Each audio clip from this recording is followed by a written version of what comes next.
In fact এক সপ্তাহ হয়নি যেটা মানে আমরা লাস্ট মঙ্গলবারে আমরা রেজাল্টটা পেয়েছি, আজকে রোববার। 4 দিনের মধ্যে প্রথম প্রতিশ্রুতি যেটা আমরা দিয়েছিলাম যতগুলো ভোট পাবো ততগুলো গাছ লাগাবো, আজকে সেই কর্মসূচিটা শুরু করি। এবং আপনারা বিশ্বাস করবেন আমার সবকটা বিধানসভা থেকে যেভাবে আমরা সাড়া পাচ্ছি, মানে যেভাবে মানে ব্লক থেকে আরম্ভ করে অঞ্চল থেকে আরম্ভ করে সবকটা বিধানসভা থেকে, তো আমরা সিদ্ধান্ত নিয়েছি, যেটা আগে নিয়েছিলাম কি যতগুলো আমি ভোট পাবো ততগুলো গাছ লাগাবো, কিন্তু এখন আমরা সিদ্ধান্ত নিয়েছি শুধু আমি না, ঘাটাল লোকসভা কেন্দ্রে যতগুলো ভোট পড়েছে সেটা বিজেপির জন্য, সিপিএমের জন্য, কংগ্রেসের জন্য, সমস্ত দলের জন্য, শুধু নোটা বাদ দিয়ে, কারণ নোটারা চাইনি কাউকে কোনো দলকে সমর্থন করতে, শুধু ওই সংখ্যাটা বাদ দিয়ে ঘাটাল লোকসভা কেন্দ্রের প্রত্যেকটা ভোট যতগুলো ভোট পড়েছে ততগুলো আমরা গাছ লাগাতে চলেছি।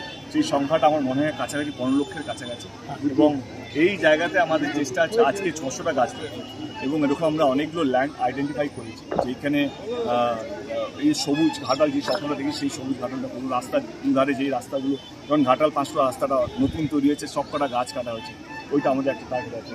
কেমাই থেকে তেয়াতি রাস্তার দুধারে আমরা গাছ লাগানোর এই প্রতিশ্রুতি নিয়েছি।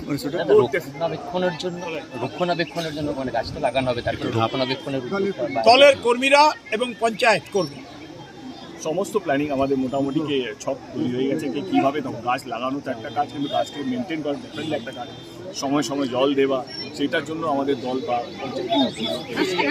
লোকাল নেতৃত্বে তাদের দায়িত্ব, এবং তারা দায়িত্বটা নিয়ে এবং তারা দায়িত্ব নিয়ে মানে গাছগুলোকে রক্ষা করবে। আজকে প্রথম দিনে কত গাছ লাগানো হবে? আজকে এই জায়গাতেই আজকে 600 এখানে 600, এবং আমার 7টা বিধানসভায় যাওয়া হবে। আমাদের টার্গেট আছে আজকে 10,000 গাছ লাগানো আজকের দিনে, একটা দিনে। তো দেখা যাক টার্গেটটা আমরা অ্যাচিভ করতে পারি। সেখান থেকে তো পরাজয় মানে লিড নেমে আছে, সেখানেও সমপরিমাণ গাছ লাগানো হবে। 74টা লিড, লিড না, আমি যতগুলো ভোট পেয়েছি মানে 500টা সব যে কোনো মানে আমার মনে হয় কি আমাদের কাছে ছিল কি আমরা যখন শুরু করেছিলাম তখন আমাদের কাছে ছিল কি আমরা 15,000 ডেপ্রিসিয়েট আছি, সেখান থেকে 200টা মাইনাস আর 400টা মানে ওটা নাম্বার, তো আমরা অনেকটা ভালো করেছি। এবং আমার মনে হয় কি এইটা রাজনীতি নয়, এই গাছ লাগানোর মধ্যে রাজনীতি কোথাটিকে ঢুকতে পারছে না, আমি তো অন্য কিছু বলতে পারতাম, অন্য কিছু দিয়ে শুরু করতে পারতাম। আমার মনে হয় ভারতবর্ষে একমাত্র এমপি যেই উদ্যোগটা নিয়েছে ভারতবর্ষের 70-75 বছরের ইতিহাসের মধ্যে, যে প্রত্যেকটা ভোটে গাছ লাগাবে।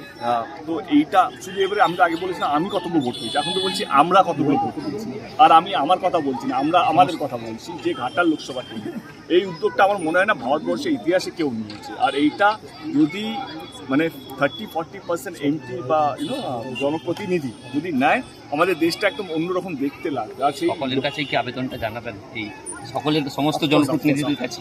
তো কিছু লোক না দেখে শেখে, কিছু লোক হয়তো আমার মনে হয় এটা কোনো এক্সাম্পল ছিল না যে এরকমও হতে পারে, এইভাবে কাজ করে সবাই মন্দিরে যায়। আমি রক্তদান শিবির দিয়ে শুরু করেছিলাম, এবং যে ওই দিন আমি কথাও দিয়েছিলাম কি গাছ লাগাবো, আজ থেকে আমরা গাছ আজকে প্রথম দিনই 10,000 গাছ লাগানো not a matter of joke. দাদা আজকে প্রধানমন্ত্রী শপথ নেবে বলে কিছু বলবেন? ওনাকে অফকোর্স দেশের প্রধানমন্ত্রী, আমি সম্মান করি, চেয়ারটাকে সম্মান করি ওনাকে। আমি চাই কি দেশ যেন সুস্থভাবে চলে, এবং যেইভাবে লাস্ট 10 বছর এজেন্সিকে ব্যবহার করা হয়েছে বিরোধী দলকে ভাঙার জন্য, অন্য দলকে ভাঙার জন্য, সেটা যেন সামনের 5 বছর যাতে না হয়, মানুষ যেন স্বাধীনভাবে থাকতে পারে, দল যেন স্বাধীনভাবে কাজ করতে পারে, এবং বাংলার যে বকেয়া টাকাটা বাকি আছে সে 100 দিনের কাজের টাকা হোক বা আবাসন যোজনা হোক বা রাস্তাঘাট প্রধানমন্ত্রী সড়ক যোজনা হোক বা আমাদের জিএসটির টাকা যেটা আটকে রাখা হয়েছে, আমি অনুরোধ করব যে সেই রাগ অভিমান ঝামেলা এইসব না করে একটা প্রধানমন্ত্রী যে কাজটা করা উচিত, আমি সেই কাজটা যেন হয়, আমাদের রাজ্য যে টাকাগুলো পায় সেই টাকাগুলো যেন রাজ্য।